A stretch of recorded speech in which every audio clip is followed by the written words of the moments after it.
السلام علیکم ورحمۃ اللہ وبرکاتہ۔ کیسے ہیں میرے پیارے دوستوں جو آج میں آپ لوگوں کے لیے کہانی لائی ہوں اس کا عنوان ہے پری کی چھڑی۔ جی ہاں، آپ کو نام سے ہی اندازہ ہو رہا ہوگا کتنی مزیدار کہانی ہے، مگر کہانی شروع کرنے سے پہلے ہمیشہ کی طرح ایک آپ لوگوں سے گزارش ہے کہ جو میرے چینل پر نئے ہیں میرے چینل کو سبسکرائب کیجئے، ویڈیو کو لائک کیجئے، شیئر کیجئے اور ساتھ ہی ساتھ کمنٹس باکس میں ضرور بتائیے کہ آپ کو کہانی کیسی لگی۔ تو آئیے شروع کرتے ہیں۔ ربیہ کو کتب بینی کا بہت شوق تھا، خاص طور پہ وہ پریوں کی کہانیاں بڑی رغبت و شوق سے پڑھتی تھی۔ ایک دن اسکول سے واپسی پہ اس نے ایک بڑھیا کو دیکھا جو قدرے پریشان نظر آ رہی تھی۔ جب ربیہ نے ان سے احوال پوچھا تو انہوں نے بتایا، کچھ خاص موتی یہاں گر گئے ہیں جو سفید رنگ کے ہیں اور تعداد میں 11 ہیں۔ بینائی کمزور ہونے کی وجہ سے مجھے مل نہیں رہے۔ ربیہ نے ان کی مدد کرنے کی ٹھان لی۔ کافی تگ و دو کے بعد اس نے سارے موتی ڈھونڈ کر بڑھیا کو دے دیے اور جلدی سے گھر کے راستے پر گامزن ہوئی۔ سارے راستے وہ ان موتیوں کے بارے میں سوچتی گئی کہ اتنے خوبصورت اور چمکیلے خاصی قیمتی موتی معلوم ہو رہے تھے۔ تبھی تو بڑھیا پریشان تھی۔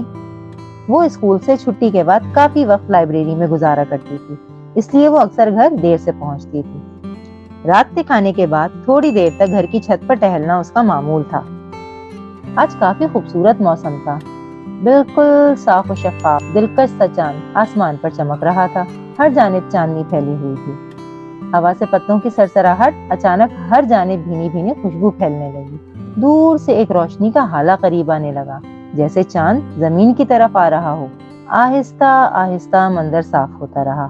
اس کی اڑان کچھ تتلی کی مانند تھی۔ بالآخر وہ قریب آ گئی۔ وہ ایک بہت حسین و جمیل سفید لباس میں ملبوس، ہاتھ میں چھڑی لیے ایک پری تھی۔ ربیہ تھوڑی سی پریشان ہو گئی، لیکن پری نے اسے حوصلہ دیا کہ وہ اس کے احسان کا بدلہ چکانے آئی ہے۔ پری نے اسے بتایا کہ اسکول کے بعد اس نے جس بڑھیا کی مدد کی تھی اصل میں وہ پری ہی تھی۔ مجھے سب چاندی پری کہتے ہیں۔ جو موتی تم نے مجھے ڈھونڈ کر دیے اصل میں وہ میری چھڑی کے تھے، جو شیطانی قوتوں سے لڑتے ہوئے ٹوٹ گئی تھی۔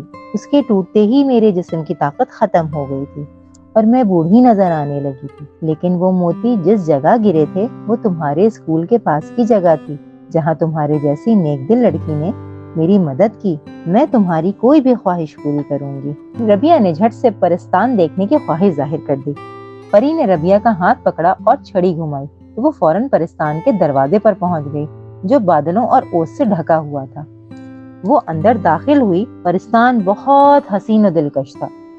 لال، نیلے، پیلے، سنہرے، نارنجی اور گلاب ہر رنگ کے پروں والی پریاں وہاں موجود تھیں۔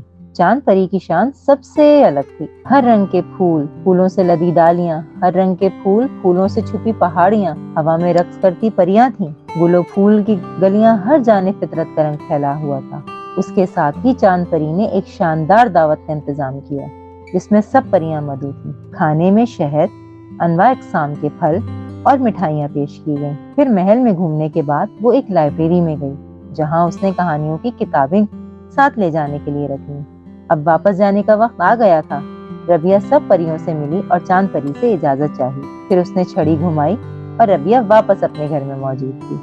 اس کے ہاتھ میں بہت سی کتابیں تھیں، جو کہ چاند پری نے اسے تحفے میں دی تھی، اور وہ بہت خوش تھی۔